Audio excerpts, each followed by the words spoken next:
If you saw last week's video, you may already know this, but I was a little over ambitious when filming this, and it ended up way too long. So I decided to split it into two to make it a little bit more digestible.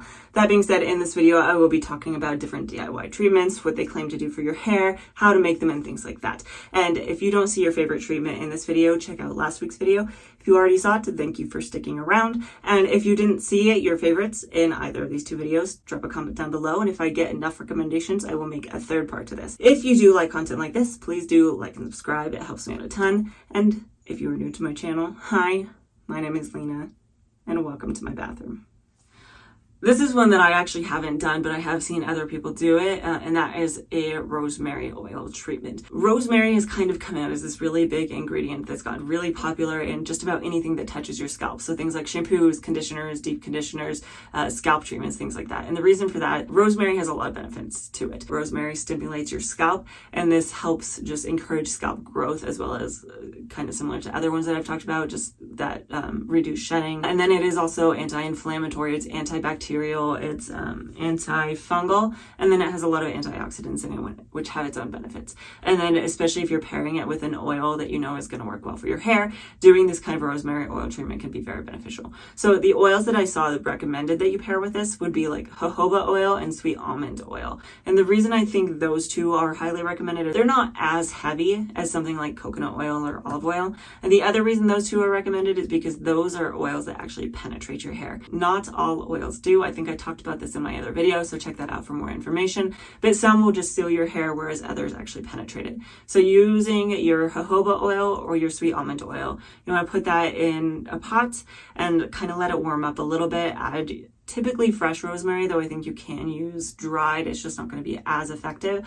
So you're going to add your rosemary and then let it just sit there warm for a while. If it starts to simmer, if it starts to bubble at all, it's too hot, you want to turn the temperature down. And then you let it just steep for a while. I can't remember how long, and I apparently didn't take any notes on this, but you let it kind of just sit for a while. And then after that, you're going to strain out the rosemary, take the oil, and then you want to put it in the fridge. You don't want to use this while it's too hot. You can use it while it's warm. Like warm oil treatments can improve the penetration of them, but you want to kind of tuck it away. And then you can use this rosemary oil treatment in any way that you really use any other oil treatments, which again, I talk about in another video. So you could use it as things like pre-poos or as an after styling couple of drops. The biggest downside of the rosemary oil treatment is it can go bad. So you definitely want to keep it in your fridge. You don't want to just leave it on the counter because it doesn't have any of the preservatives and such in it that you get from oils that you buy for your hair. So just keeping that in mind that it can spoil and it can go bad. Editing Lena here. There's actually a few more things that I wanted to mention before moving on from the rosemary oil. The first of which being, I know I mentioned the whole spoilage thing and how that's kind of the downside of it.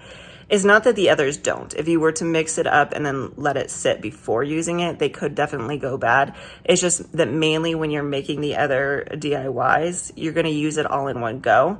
Whereas when you make the rosemary oil, you're typically going to make enough of it that you won't use it all at once. And that's why it will go bad where the others might not.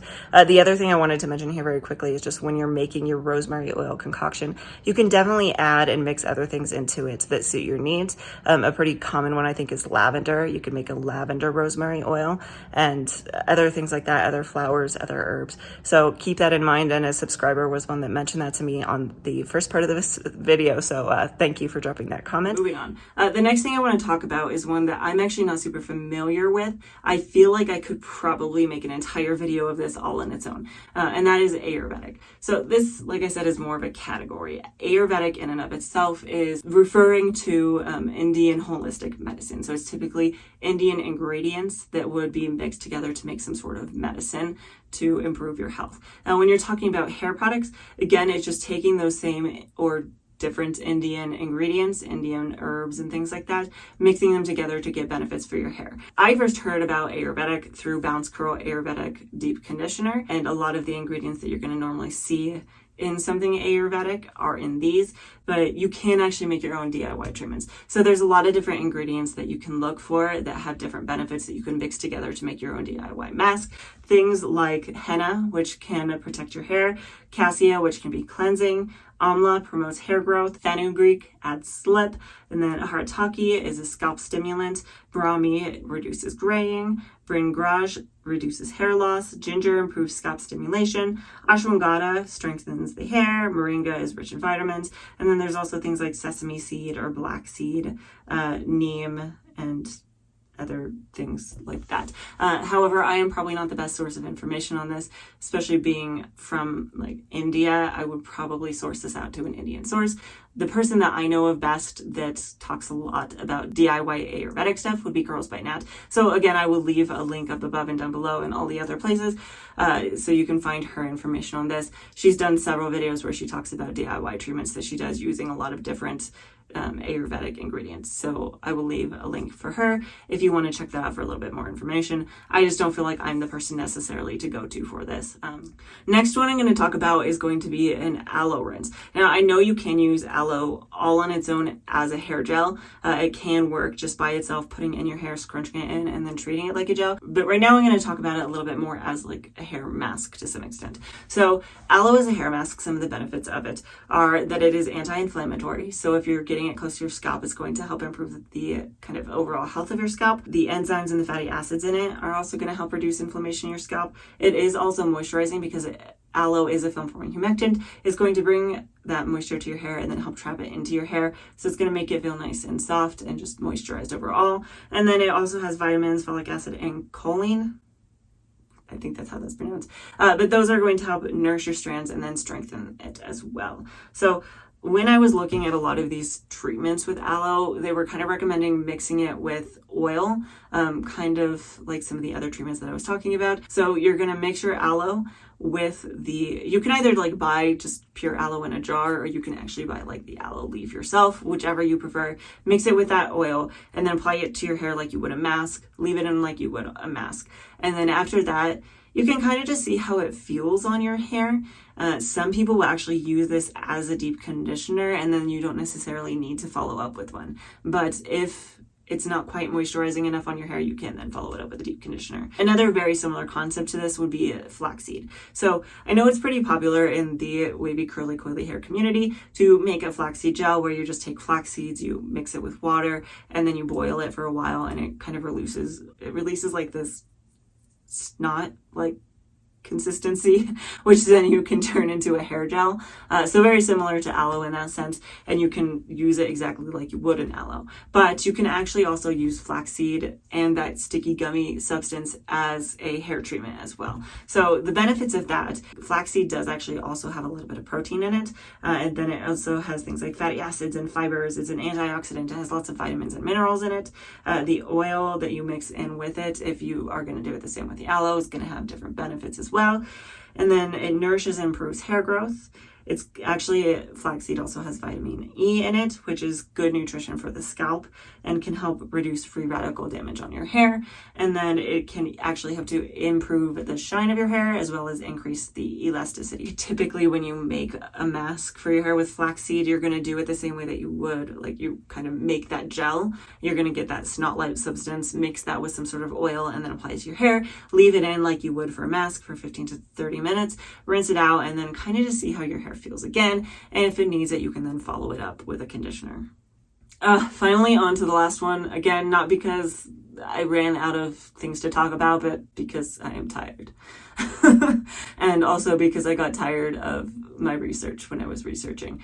So again, drop down any others that I may have missed. That being said, I felt like this one was kind of important because this is one I've heard about a lot in the past, and that is like a honey treatment. So taking honey, mixing it with some sort of oil, and then applying it to your hair. So honey actually has been around for a very, very, very long time as treatments for a lot of different ailments. Like I've had people tell me if you have a sore throat, you just use a little bit of honey with some water and you drink that. It can help with the sore throat. You can also apply it directly to a wound and it can help heal the wound because it has a lot of those anti-inflammatory, antimicrobial, antifungal, those kind of things in it. Other benefits though of honey.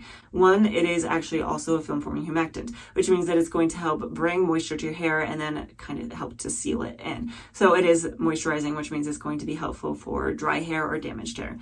Other things about it is that it can help kind of restore some of the shine to your hair, and it can reduce some of the frizz, and it can help kind of soften your hair as well. And then the other thing I saw that was kind of interesting was that honey actually has a lot of things in it that make it a good binding agent. I don't know exactly what, just some of the chemicals in it make it good for binding. So it's actually a good base.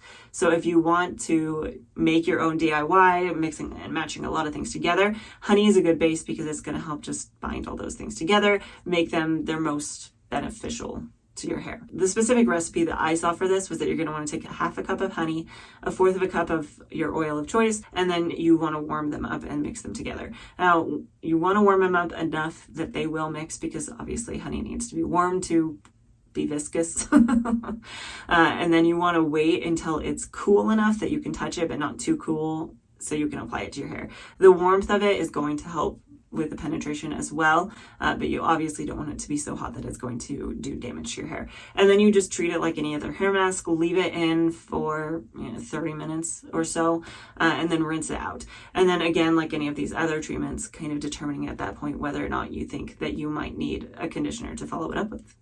All right, so there you have it. There are all of those DIY treatments. I'm sure I missed some of them, so like I said, leave your DIY treatments down below, and if I get enough of them, I'll make another video like this. Other things that I wanted to touch on is I actually had a lovely subscriber make a comment down below saying that they thought it would be very helpful if I made more videos kind of like this, but not talking about products, just talking about other terms. So maybe a video talking about techniques, terms for techniques, so things like the difference between plopping and microplopping, as well as a lot of just those different types of terms.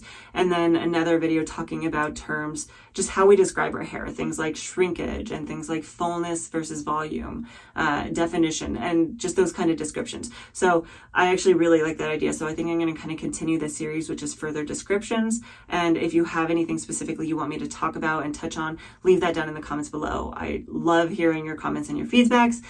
Your comments and your feedback is, what am I doing? I love hearing your comments and your feedback. It helps me out a ton. Other than that, I am actually working on another product battle. This is the result of one of them. So if you want to see that, stick around, like this video and subscribe, and hopefully I will see you next time.